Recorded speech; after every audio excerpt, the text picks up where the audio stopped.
Well, good evening. This is Map Show and Wednesday night as usual, and I'm so excited to be sharing this evening with you. I wouldn't be doing anything else on a Wednesday evening. You know, so often people are busy on a Wednesday night feeding themselves. Here at Map for Life, we want to share our food with others, and we want to share something exciting with the world. And I trust that the message that I talk with or that I share with you this evening is going to give you new insights into the world that we should be living. And so I'm going to be talking about breaking silence. Well, actually, I was going to say breaking the silence, but just for the purpose of our little ad that we sent out earlier, I used the words breaking silence. And before I continue, I just wanted to remind you that every single week, same time, same place, we meet here. It's 5 p.m. GMT. That means that if you're living in London right now, it is 6 p.m. because you guys have stolen an hour for the day. So all of our London listeners and some people in Europe, I'm sure that you're enjoying the coming of summer. And may tonight's talk be like spring to every single person that is listening. On Saturday morning, we had our first official, and I say first official because we've had small versions of MapCon before, but this week, this 1st of April 2023, we had our first serious MapCon. And I just want to say a big thank you to all those who participated, in particular the speakers and those who shared their testimonies with the participants. And I'm really excited because I know that we can improve every single time. So I would like to invite you right now to enter into your map the date 30 September 2023, because that day we're going to have an exciting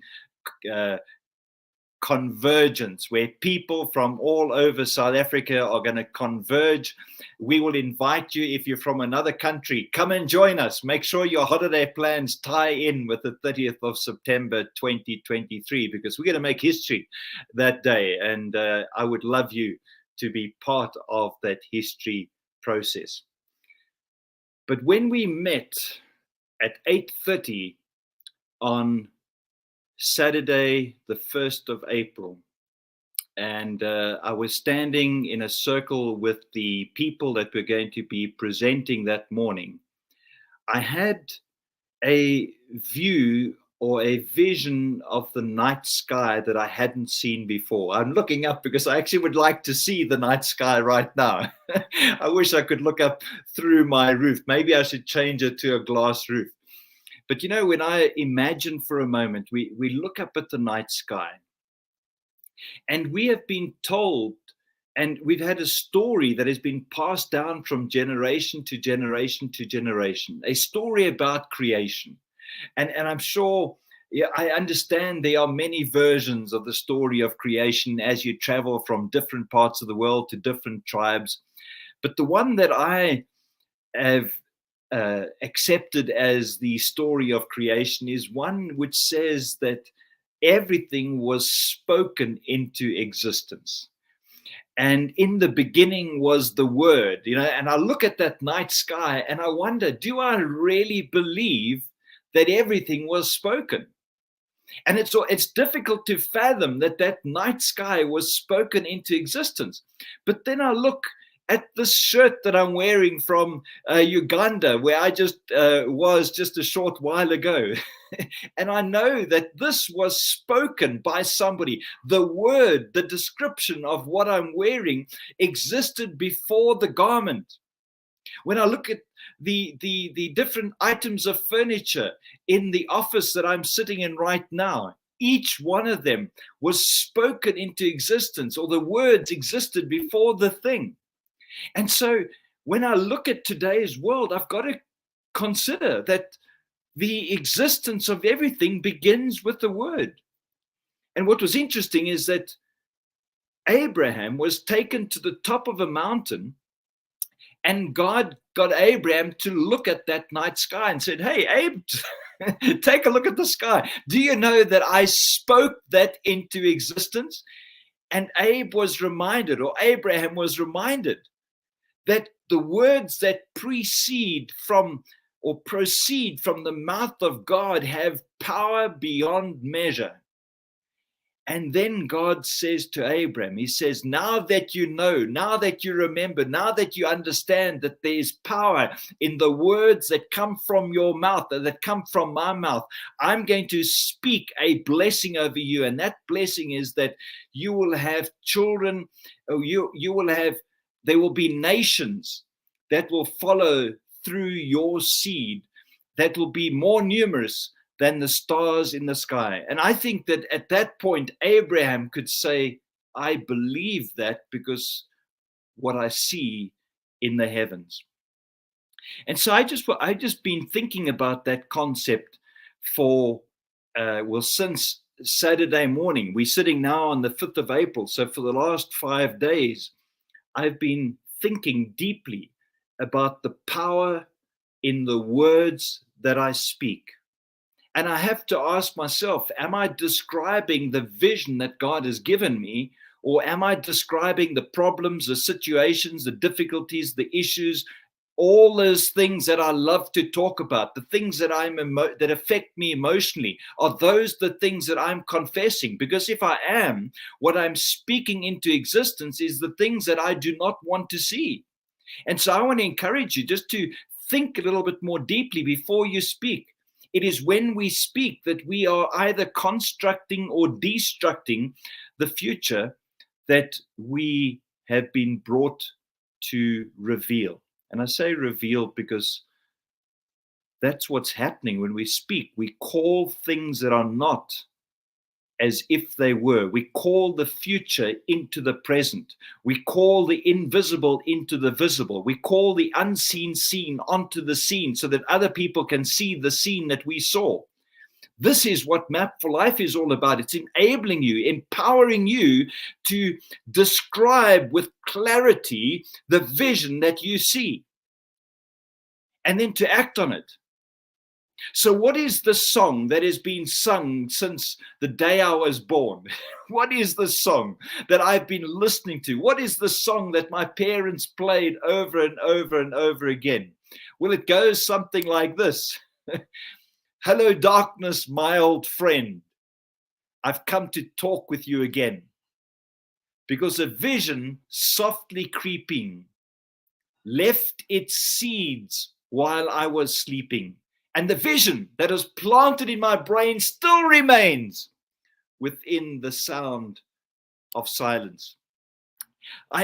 So the song is The Sound of Silence by Simon and Garfunkel.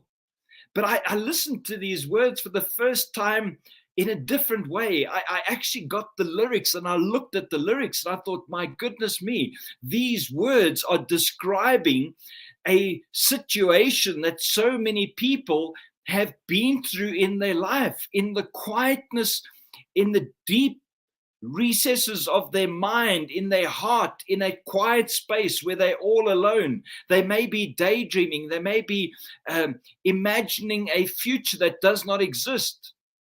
And it's in that time that these seeds of the dream that you have are planted, and these seeds begin to germinate, they begin to grow. But for the most part, they remain in silence.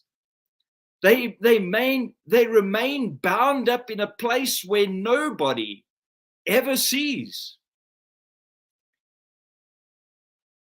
And so tonight, I just want to water those seeds, in some way, kind of contribute to the seed that you have heard being reawakened, being rekindled. That seed which you have been given needs to break the silence. It needs to come out. The world needs to hear it. Let not your story be sound of silence. Let's go and take a look at that the second verse. It says, in restless dreams, I walked alone. You know, you might be feeling right now that you are alone, that you know, there's this special thing. I want to say you are special. You have something unique to bring.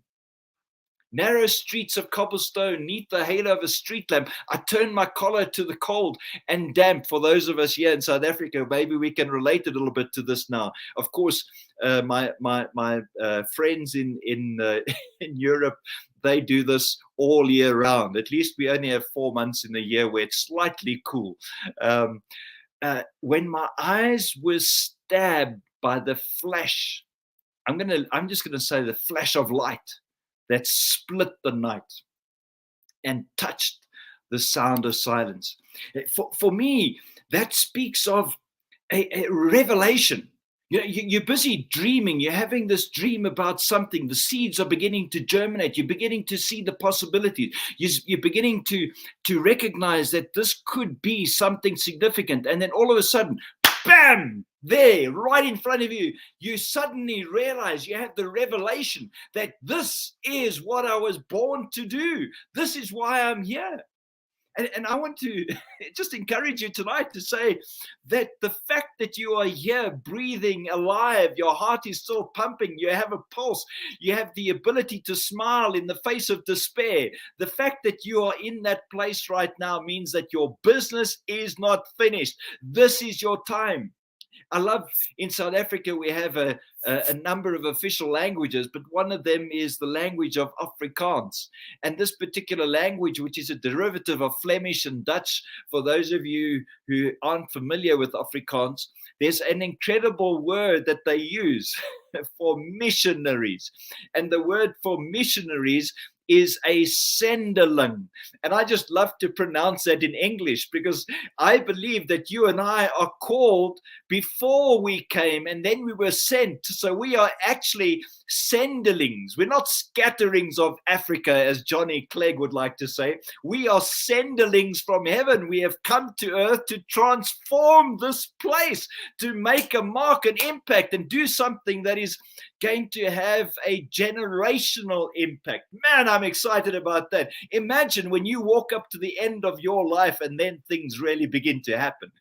When they're standing there talking about the body that they're putting in the ground, man, lives are changed, transformed, things begin to ignite like never before. I believe that can happen for you. That can be your story. I mean, people are going to celebrate your life when you have connected with this dream. Let's go and take a look at this third verse. It says, in the naked light I saw, I would like to say 10 billion people, maybe more. You know, the whole planet sitting there.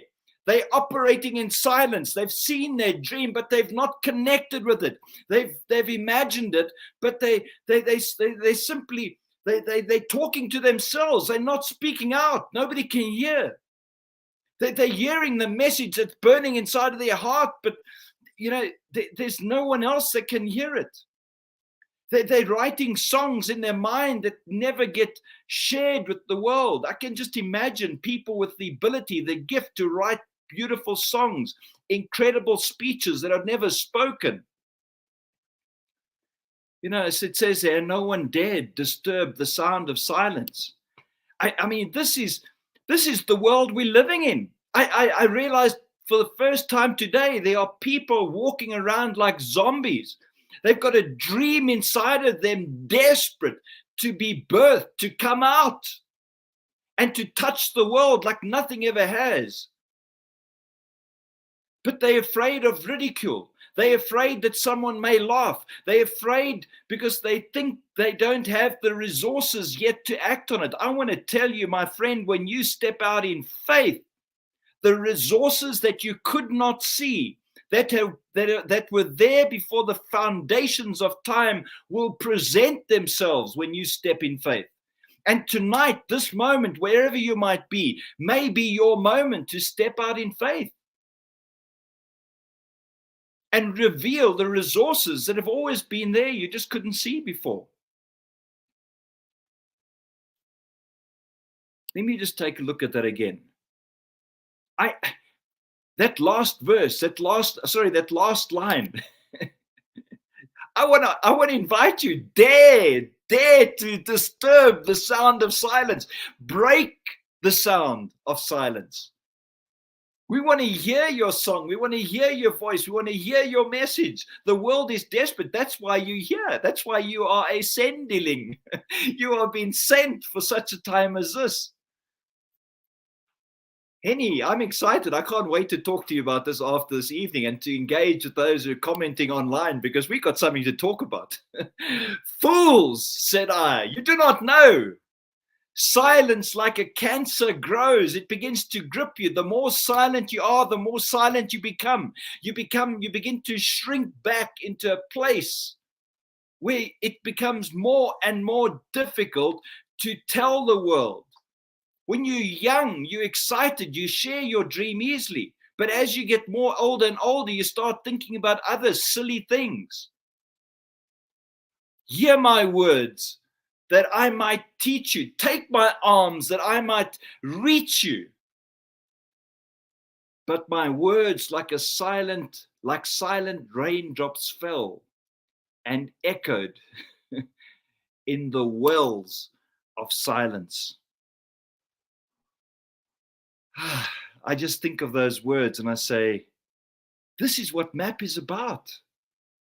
It's about taking hands and walking together, teaching one another, mentoring us as we go, and together making an impact that can be felt, not physically, but where we connect with the soul of one another in a way that ignites a flame within, that begins to roar in a consuming fire, that ignites passion on a global scale.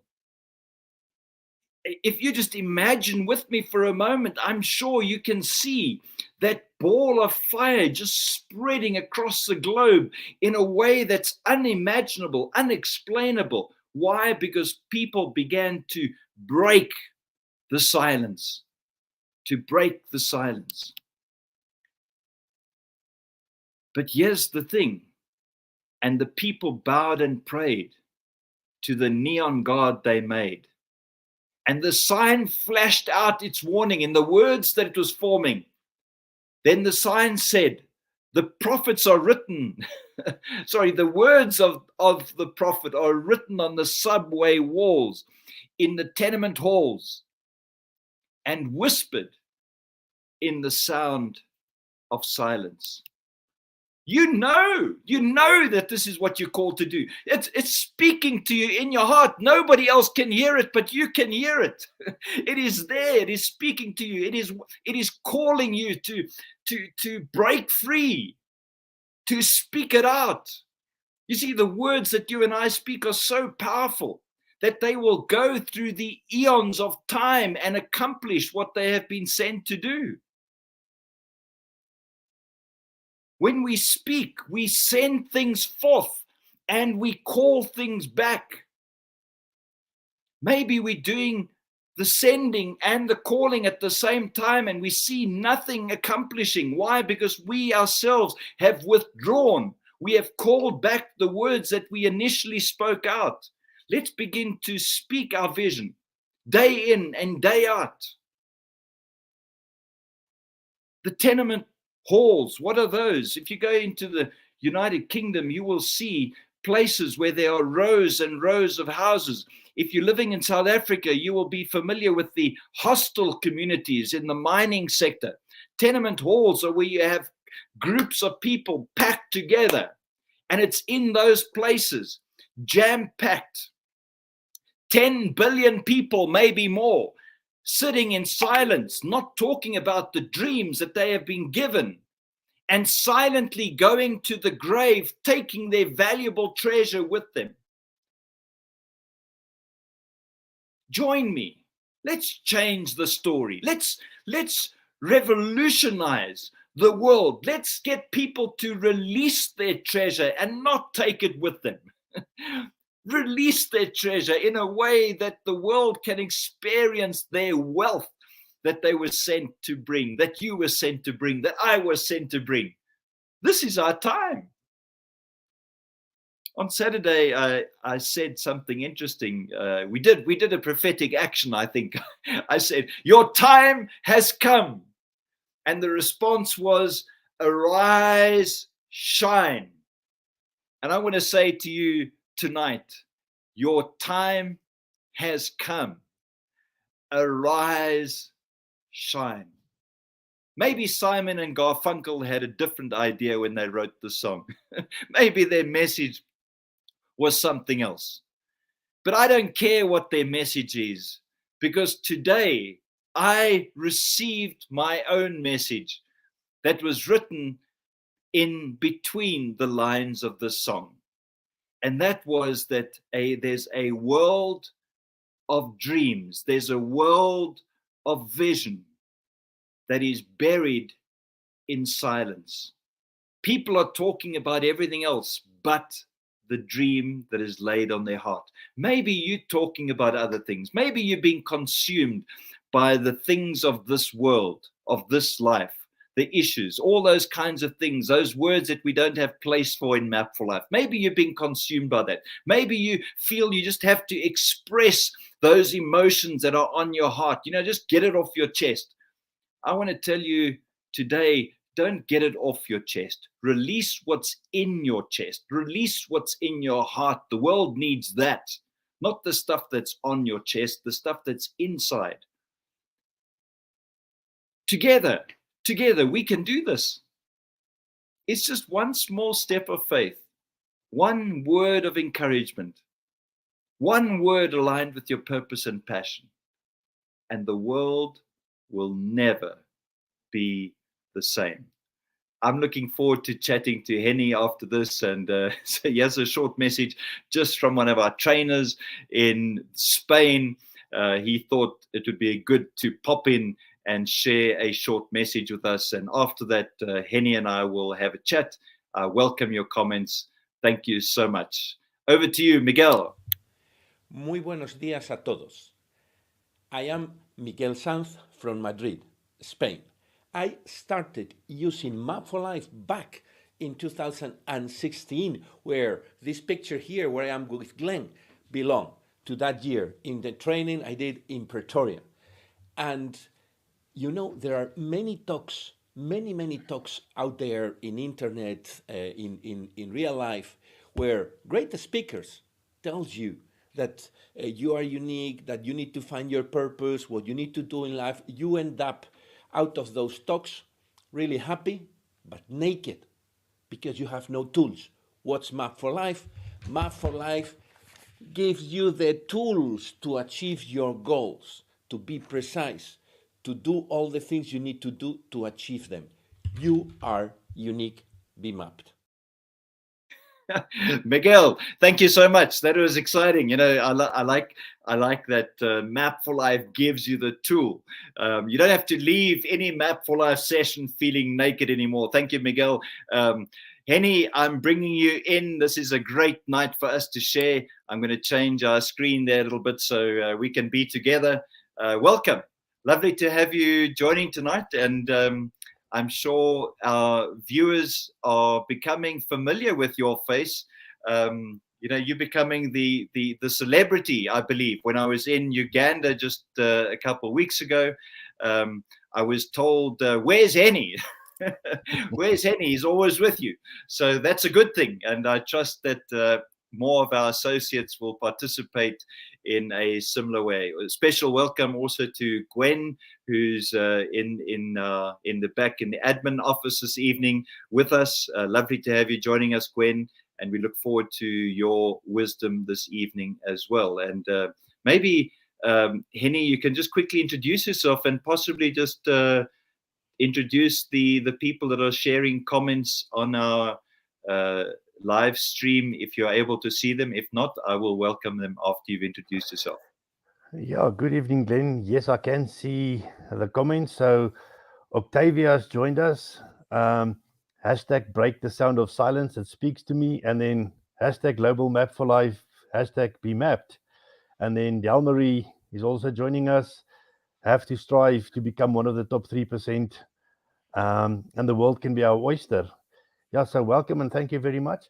My name is Henny. I joined Map for Life.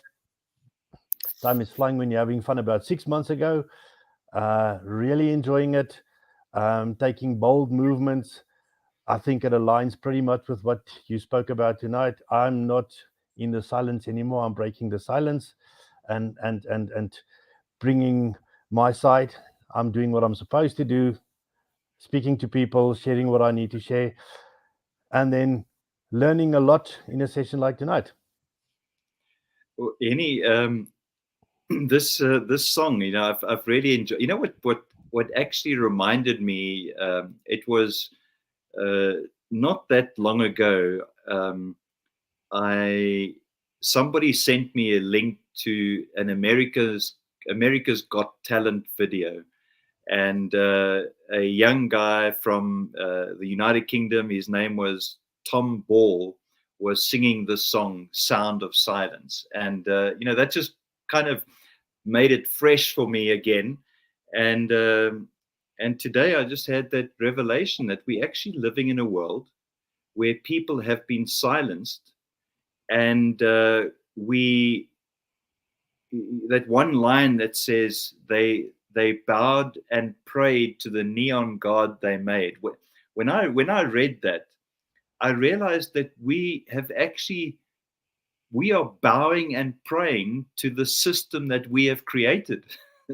So instead of speaking things into existence, we adopt the system which says you must have money before you can do anything. So now we have a world of poverty because people think they have to have money when the power lies in the spoken word. Imagine speaking yourself out of those situations. I think it's very possible. And if we can just get our head around that and get our heart to accept it, maybe our lives can be empowering and we can impact the lives of others in a powerful way. What are your thoughts about this idea of words? Before I answer that, ironic version of the same song. So I love Sound of Silence. So when you say that's the name, I didn't have to go and look up the lyrics because I know it. Um, I don't know if you've heard the version of Disturbed. What is quite ironic about this one is he I starts singing listened I slow. listened I listened to that to in fact just before we went on air this Yeah, evening. I listened to that exact version. and it Which doesn't sound silent to me at the end of it. um, no, to add to what you were saying, this is all about sound. For me, it's similar to vision as well. I mean, if something is pitch black, and I'm almost sitting in the pitch blackness here because of the load shedding, but I've got one light on, and the darkness is broken. For me, that's what's happening on the vision side. On the sound side, it's exactly the same thing. And I was just thinking when we spoke here, imagine you were sitting in a sports stadium that can, let's say, host 40,000 people, and it's dead quiet, nothing is happening. All you need is one person to say hello on a mic, and the silence was broken. It's that simple. It is. I think the challenge for us, based on where we are and the system that we live in, is nobody wants to pick up a mic, and nobody wants to start speaking. The funny thing is, if you get somebody to do it, there are a lot of followers. There's a lot of people that will follow. And I mean, a good example was, I've never ever translated anything in my life. When we spoke about the translations, I said, well, give me the Afrikaans translations. I'm going to do it. Um, I started, was it perfect? No, I don't think so. But I had a lot of people wanting to join me to say, yeah, pass it on, let me help you. But nobody wanted to run with it. So I think that's the challenge for us. We need runners. We need somebody to just pick up the mic and say hello, and the rest of the people will follow. So that's all. That's what I learned from it, is to say, pick up the mic. To break the silence is very simple. Do you have all the skills to do it? Maybe not. Just say hello. What will happen will happen. You will get people to support you. Yeah, you get people's attention when you begin Yeah. to speak. And I was, I've shared the story about Map for Life and the day that it nearly got buried. Um, in fact, it was buried and somebody resurrected it. I was on my way. I'd asked 20 people to contribute 10 points each on what it meant to be successful in life. Because at that point, Map for Life was my action plan and it was all about success. Later, I realized the folly in that focus and we started talking about significance. But at this point, I remember driving across the Nahoon Bridge in East London, my hometown. So if you want to look up the place, you can literally go and type in Nahoon. And maybe if you put Nahoon Bridge, it might actually take you to the very, very spot where this happened. And I was driving across the bridge to my friend's house, which was just 3 houses away from the end of the bridge. And I suddenly realized I could have designed this book differently. And my heart just sank. I realized I had made a complete hash of this. And what are people going to think if I put this into the marketplace? And when I arrived at John Baker's house, I said to John, I'm terribly sorry that I've wasted your time. I cannot publish this book. And he said, come inside. So I said, I'm not going to. And he said, come in. Aren't you at least going to read what I've written? And so, I thought I'd humor him and I'd go in and I'd pretend to read what he's written. And he gave me a single A4 sheet of paper. And the first thing I noticed was that there weren't 10 points like I had asked. He'd only written 6.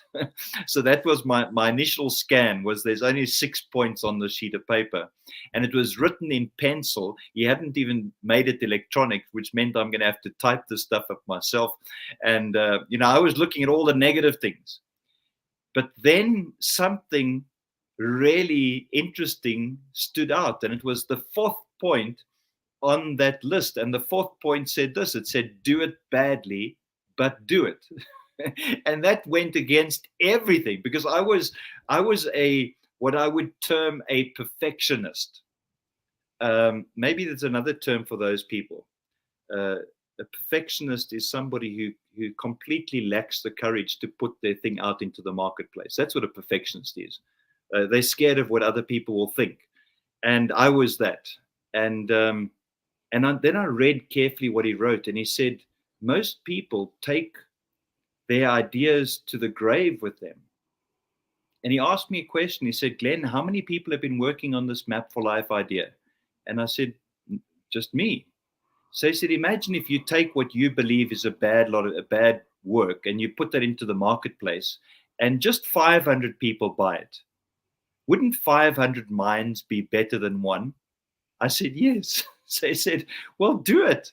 Get it out there. Let people look at it. Let them tear it apart. Let them give you feedback, because by doing so, they're going to make it so much better than what you could ever do it in your own strength. And, that just encouraged me. That resurrected Map for Life, that idea. And subsequently, I've realized that the best video is the one that's recorded. The best speech is the one that's given. The best whatever is the one that's acted upon. There's so many people who've got great ideas, but they've not acted on it. And tonight is about reactivating that. And I want to say to Del Marie, you don't have to strive to be part of the 3%. You just have to make a decision. And the decision is simple. Just put together the plan. That's it. As soon as you've done it, you are part of the 3%. Because that's what the 3% do. They simply put the plan together. I'm going into another talk over here, and I'm sure you've got some highlights that stood out for you as we were talking earlier, while I read some comments here in the meantime. Yeah, to add on to it, very practically back to Saturday, I've not really spoken in front of a bigger audience. So we did speak about the stats, and 41% of, I think, people's biggest fears are talking in front or doing public speaking in front of other people.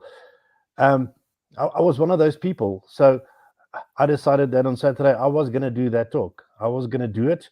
Was I nervous? Yes, I was nervous. Did I do a few things wrong? Yes, in my mind, I was swinging. There's a whole bunch of things that I see. Other people don't see that. They get a message from what I said. So once again, I think it's so true what you're saying is just go out there and do something. How can you become better at something if you don't do it for the first time? So to become better, you have to start somewhere. And I think the biggest concern for us, and I think I want to blame this on the system as well. The system is the one that creates expectations of what the world will say. So I cannot do that. I cannot go and do a video, or I cannot go and talk, because what will the people say? I'm more concerned about how the system or the world is going to react to it than I'm really in looking at what difference is it going to make for one or two people. I used the example in the talk as well. If I take a white piece of paper and I take a Cokie pen and I put a black dot on it, and I hold it up and I ask people in an audience, what do they see? Everybody will tell you they see a black dot. Nobody sees a white piece of paper. And I think that's the focus we've got. We don't want to do something. We're scared to do something. I don't want to break the silence because there's a black dot on it. There's a black dot. What about the white space? So I think our focus is so much on what the world will think of it, what will everybody else think of it, that we sometimes forget that even if I pick up the mic and I say hello and one person greets me back, I've made a difference in one person's life. And that is important enough already. That's just that that one person actually needed. That person had probably maybe had a vision in his mind that he needs to go and greet somebody because he's never done it, he's shy, whatever the case might be. And I've given him an opportunity to say hi back to me or hello back to me. So by me breaking the silence, I'm creating opportunities. I'm giving somebody else also an opportunity to be something that they want to be. But somebody needs to start, and why can't it be me? I think when we jump into a pond, we create a ripple that goes all the way to the end. And that's what breaking the silence is about. You know, silence is actually a vibration. When you make that noise, it's like that ripple that goes through things and it touches everybody that hears it. I was at a wedding recently, and I was sitting next to a Zimbabwean farmer. Now that sounds like an oxymoron. I mean, it's like a farmer from Zimbabwe. And I was sitting next to him and I said, how are you managing to survive in a place like Zimbabwe? You look like you don't meet the right criteria to be a farmer in Zimbabwe. And he said to me, he said this very interesting. He said, didn't you go to school? I said, I did go to school. So he said, didn't you learn at school that you've got to tell them what they want to hear? And, you know, what I suddenly realized, he said, when I fill in a form, whatever that form is, I tick the boxes they want me to tick. He said, that's what they taught me at school. The only way I could get full marks for a subject was if I told the teacher what they wanted to hear. And then it suddenly dawned on me that that's how we're living our life. We're living our life to meet the expectations of others instead of deliver the thing that we've been brought to deliver. And if we can just change that, our schooling system is conditioning us to live a life according to someone else's plan, to be a puppet according to, and do what the puppeteer is doing, you know, when they pull the strings.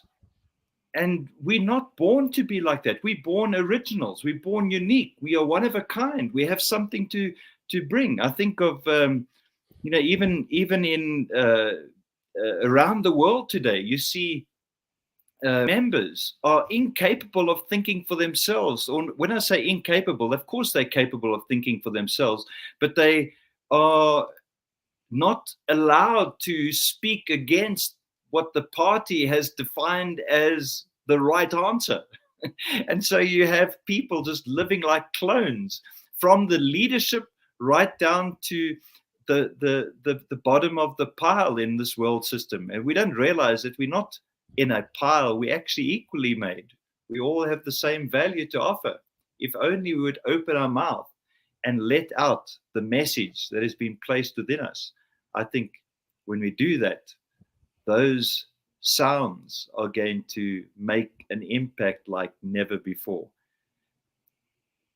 Over to you, Henny, as they would say in the radio language.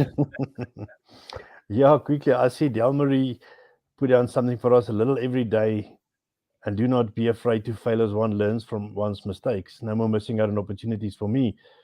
And Octavia saying hashtag reactivation. Yeah, I think it's true. I read somewhere, and I'm trying to think whose name it was, that said, by making mistakes, you're actually learning. So I'm going to go out and make as many mistakes as I can. Um, and I think that is true as well. I was just thinking about, let's say the human mind had space for, let's call it 10 units that you could put in there. Um, if I go and find excuses why I cannot get out of this box, cannot break the silence, if I go and put that in a box, if I go and put in all the negative talk and the talking myself in another box, I think we sometimes fill up a lot of boxes. The box that I need to fill up, because if I do this, what will the people say? All the reasons that I find for that. If I keep on adding it, I'm actually filling my space in my brain with 10 boxes that's not actually adding value to me. If I start talking about things and I start clearing out boxes, I actually allow myself opportunity to add something else to that box because I've used it. If something is sitting there, if I stop worrying about what people is going to say, in other words, I stop worrying to keep 50 or 60 people happy, that's got nothing to do with my life, and I focus on doing what my purpose is, and I go out there and I just do something for myself, not the other people, I start emptying boxes, and I can start adding productive, useful stuff in the boxes that I can share with people. So I go and break the silence by talking about my vision board, my passion, whatever I want to do. I've emptied that box, and I can put something else in the box. But I think you started off as well talking about the language that we speak. We sometimes sort of block what needs to happen. I'm in the process of selling my house. I've already bought another one, so I've got an offer that is accepted, but now I need to sell the house that I'm currently staying in. And this morning I said to my wife, well, if we sell, and I stopped, not if we sell, we will sell this house. By just putting an if there, I'm already putting a block on it to say that it's not going to sell. It will sell. Things happen for a purpose, for a reason. It will sell. I must stop talking negatively about it. I'm filling up boxes with things that's not adding value to me. I must start throwing out all the negative stuff, all the stuff that's not adding value. I must throw it out, fill up the boxes with good stuff, and then start talking about the good stuff in the boxes so that I can add some more good stuff to the boxes that I can tell people. Henny, there was, when I was growing up, and I say growing up on the farm, that I don't know if that's the right terminology. We lived on the farm, and that's where I happened to grow older as a child. And one of the things that we used to love doing, I mean, by the way, studying and reading and doing those things were the furthest things on the list of priorities. But one of the things that we really loved doing was to go and just lose ourselves in the over the hill on our farm. There was a place where there was a lot of erosion, and we used to call those places dongas. And these erosion, or you would, they were so deep that you wouldn't be visible. You would be walking on these flat places of sand in like a maze. And it was always exciting because often there were animals that were trapped in this maze that were trying to get out, and you'd come around a corner and there would be a leguan, or there would be a rat or a rabbit or something, sometimes dangerous animals. But we used to just love going there because we used to find all kinds of interesting things. And what caused this erosion was something as simple as an animal walking along the same path every day. The cow would walk along the same path. Eventually, the grass itself would be trampled away. And then when it would rain, the water would begin to run along those pathways. And what was lovely grassed area would slowly begin to erode away and eventually form these very deep dongas or erosion sites on our farm. And as I've been thinking about that, I realized that I too have these preferred pathways, these neurolinks, these the way I respond or react or the words I use. There's a sort of a default that I fall into. And I travel down this default. And when I travel down this default, I'm not capable of having new thoughts. I'm not capable of having new insights. I have to literally stop falling into the donga, stop falling into the old way I used to do things, and I need to travel on a new path. And when I travel on a new path, I create the potential for a new donga, a new way that is different from the old. And so practice enables us to begin to think in a different way. And instead of writing or answering the questions the way the teacher wants, we begin to deliver a message that's new and refreshing and that has a change in the world in which we live. So for me, this morning I was thinking about that and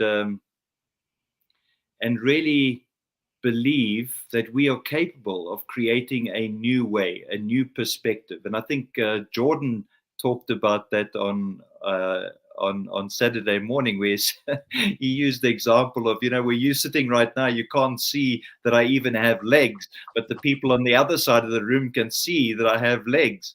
And it's that perspective shift, that paradigm shift, perhaps, that may be all that's needed. And so I just want to encourage everybody that's listening to us this evening and to the recording that let's speak out. You have a voice, use it.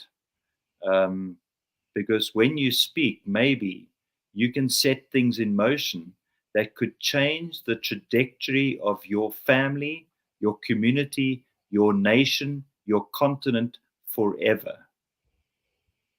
Maybe it's time to speak up.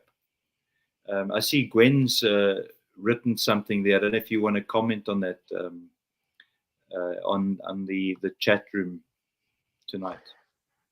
Yes, I can see it. Empty the boxes to fill up with things that add value.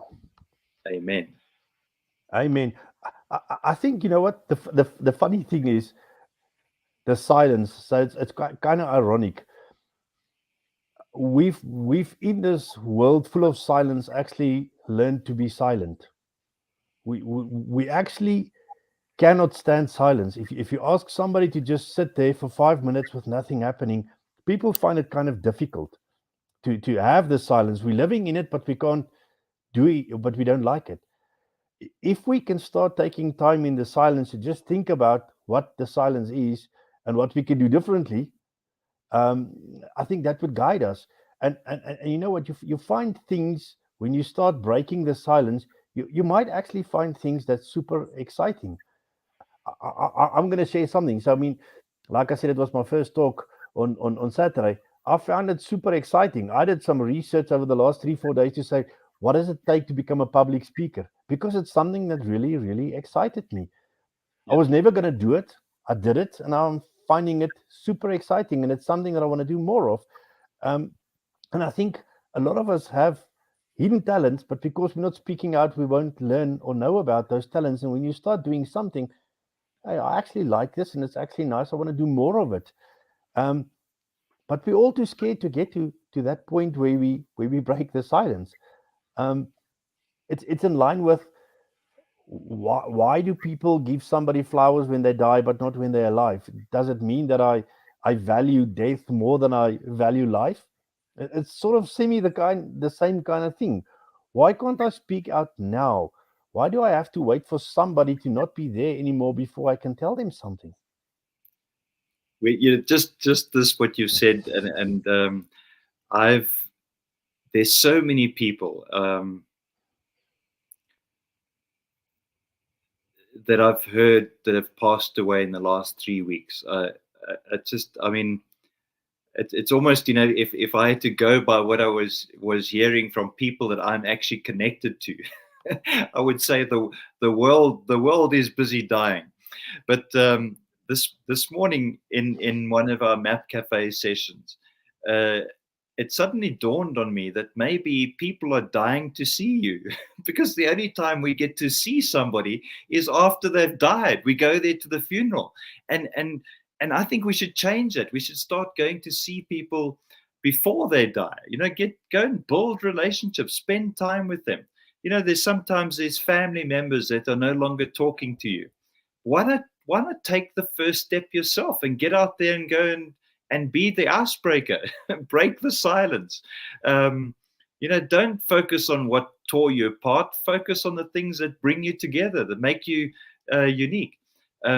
This is the message that I grew up hearing when I was a child. Henny, I'm sure you've never heard it before. And my grandfather used to love saying this. He used to say, children should be seen and not heard.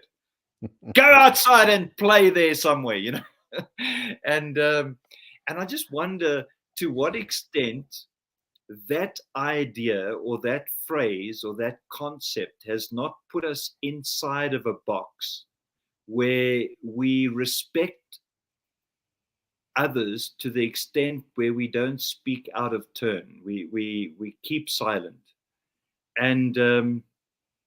and I think we need to change that, and not from a perspective of being rude and interrupting others, but to start making your voice heard.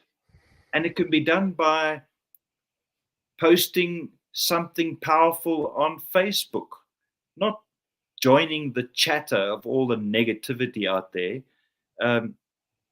Stop talking about the problem in my country is. We're sick and tired of hearing that. I'm sick and tired of hearing that. When are you going to change your language and say the solution to my country is? Because that's what we need to hear. We need to hear the solution. And maybe you're sitting on it. Maybe you've got the solution. Maybe you've known the solution all your life. We just need to hear it. So let's begin to rephrase what we say. Let's begin to change our comments. And in that process, we could literally begin to bring about transformation. It's just so nice to have you join tonight, Michael. Great to have you joining us. My nephew all the way from Johannesburg, South Africa. I want to hear, Michael, where's your next trip? The last one was to Russia and Japan and all those exciting places, the Far East, China. Where's your next trip? Maybe the color of the screen behind me is going to give it away, but maybe you're going to that little green island somewhere. Maybe you can share your message online. And I just want to say thank you to Gwen for joining us, and welcome back, Henny. Henny just took a little step out there for a moment, and that's the nice thing about South Africa. We are prepared for anything that gets thrown our way. We just jump back, handle the things, and don't make excuses. Henny, we are closing or getting close to the end of this evening. What do you think? Just from your perspective, what was your highlight this evening? What was it that kind of resonated with you from this song that you so love, The Sound of Silence? I want to throw in maybe something different as well before I get to that. So I am obviously a South African father. We love rugby. When my kids grew up, both of them have played rugby when I think we were 9 and 11 years old. I was always there supporting them. But I want to almost generalize and say I was a true South African supporter. Every time they made mistakes, I would shout to say, keep your eyes on the ball, don't knock, whatever the case might be. And I think one day when we got home, then both of them cornered me and said, listen, Dad, we need to have a chat. We know we're knocking the ball. We know we're doing things wrong. You're just putting more pressure on us. Can you please not do that and rather see the good things we're doing? And I said I would try. And the next game, what I did was I took a whole pack of fizzers, which is sweets or something that I could put in my mouth because it was very difficult. But I started watching the game with different eyes by seeing different things. And at the end of the game, when we got home, I could actually chat to them and have a meaningful conversation around what they did and what they did right, etc., etc. So I think for me, two things. We need to speak out, and I really appreciated the fact that both my kids could speak to me that way and say, listen, we need you to do something else. I think it opened up a relationship. They are now 21 and 19 years old. It's a long time after that, but we've got a good relationship. I can actually speak to them purely because they broke the silence and chatted to me. I think added to that, the key thing is we are very uptight when we get critique, when we get people telling us what we're doing is wrong or we should stop doing things. I think we should listen a little bit more as well, because there could be value that's added in what people are saying. People aren't saying we need to get silent. People are saying you're doing a great job, go and do more of it, but go and do it better. And here's some advice for you. So I think what I learned from the song is I need to break the silence. Once I've broken the silence, it is new territory for a lot of people, and some people will have comments and some people will have critique on it. Take the best from all of that, but keep on talking. Henny, I'm going to excuse myself for a moment, so I'm going to leave you talk something because I want to share something with Michael. So I'm going to turn back to you, and I'll be back in a moment. Perfect. So yeah, that is my advice, is to say, let's keep on talking. We just need people to take the lead, to start running. There will be people following. Yes, there will be lots of people that will not be following. But we need to work with that. If we start being focused on the one and not the hundreds, then we've already won. At the church where I was 3-4 years ago, I was the chairman of at the church, and our discussion around there was the priests always, or the dominees always said to me, we should get more people in the church. It's not fun preaching to only 50 people. Why can't we have 500 people in church again? And I had one simple question for them. If one out of the 25 that's in church right now, or the one out of the 500 gets your message, did you achieve something? And the answer was always right. Yes, I did achieve something. So should I be focusing on the numbers, or should I be focusing on the people that's ready to get the message? And I think if I start focusing on getting a good message out there, I'm going to win the people. If I start worrying about the numbers and how many people there are, I've lost the battle. And you're back. Henny, I am back, and you can see that I'm wearing my Korea cap because my nephew says that he may be heading towards Korea, and I was wearing this very cap today. So, Michael, I just want to encourage you. You know, that when I look at your name, and I hear the dreams that you have, I want to just tell you that it motivates me. Not only does it motivate me, it inspires me. And I think it motivates and inspires others as well. And remember that you have the courage. You've always demonstrated that you have the courage to step out and do the things that you dream of. You're clearly born to be an adventurer. And with that courage comes the need to create the right kind of habits. So the H in Michael is going to be about putting together those habits that you need to put in place to make sure that you're fit, healthy, and all those things so that you can travel the world like you dream of doing. I think it's going to be an adventure, an exciting adventure at that.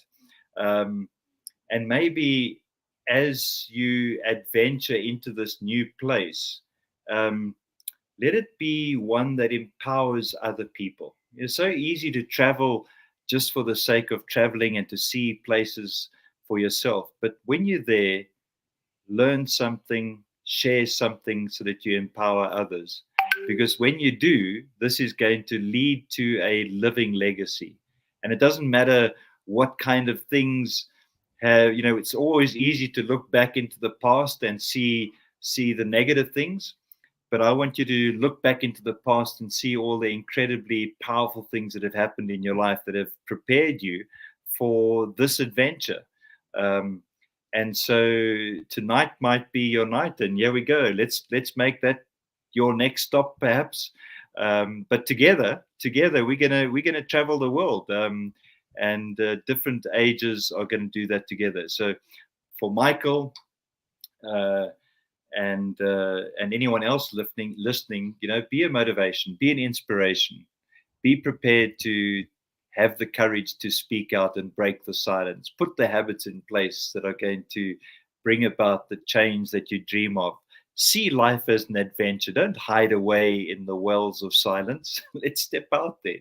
And while we're doing it, let's encourage one another. Let's equip one another. Let's empower one another. Let's enrich one another. And in doing that, we're going to leave a lasting, and not only a lasting, but a living legacy. And for me, that is a great place for us to end tonight's show, with the idea of stepping into Korea. And I can see big things happening there. We already have a number of people that are part of Map for Life that are in South Korea. And I know that we've also have people who've been trained in Map for Life in South Korea. Next step is to go and spend a little bit more time with them. And maybe, Michael, you're going to be the guy to participate in that, because you're literally living out MAP. Henny, thanks so much for joining me this evening. And I think the time to start your own show is coming soon. So we can multiply, we can duplicate, and we can make Map for Life a 24/7 chat show that's going to come on like the bright light that electricity brings when it arrives. So thank you so much for joining us. And special thank you to Del Marie, to Octavia for sharing, and to Gwen for participating in our studio this evening. Great to have you guys. And just a reminder to everybody out there, when you're watching this recording or participating live, please post your comments, ask us questions. We love the interaction. Henny, a last word from you? When you are reborn, when you become a Christian, you get reborn. The first thing you do is you don't go to a bar or a pub to go and share that with people. You go to the church and share the excitement with people. I think when you start speaking out in the space where we are right now, the right place to come is where people share your enthusiastic ideas and dreams, like a map talk, like a map cafe. Get to spend some time with the people that share your passion and your excitement. It will make it a lot easier to go and speak out when you're out in public again. Great. And here's a last word from Dorothy Nyongo from Kenya, the very first country that I visited in East Africa in November 2006. Good night, everyone. See you same time, same place on Wednesday, the 12th of April, I believe. Good night. Cheers, Henny. Habari gani, Nadi. My name is Dorothy Nyongo from Kisumu, Kenya. I started using Map for Life in 2006 when Glen McQuirk came to launch it in Nairobi. For me, Map for Life is a life tool that unlocks a very fuzzy future and makes it crystal clear about what your purpose is meant to be. I remember taking my daughter Lupita Nyongo through Map for Life in December 2009. And by the end of the exercise, it became crystal clear to her what she was meant to be and to do. She then went on to do a master's in acting at Yale, and soon after graduation, went on to star in a significant movie, 12 Years a Slave, and went on to win an Academy Award in 2014. My favorite leadership quote is by Miles Monroe. Purpose is when you know and understand what you were born to accomplish. November 10th, 2014. Be mapped.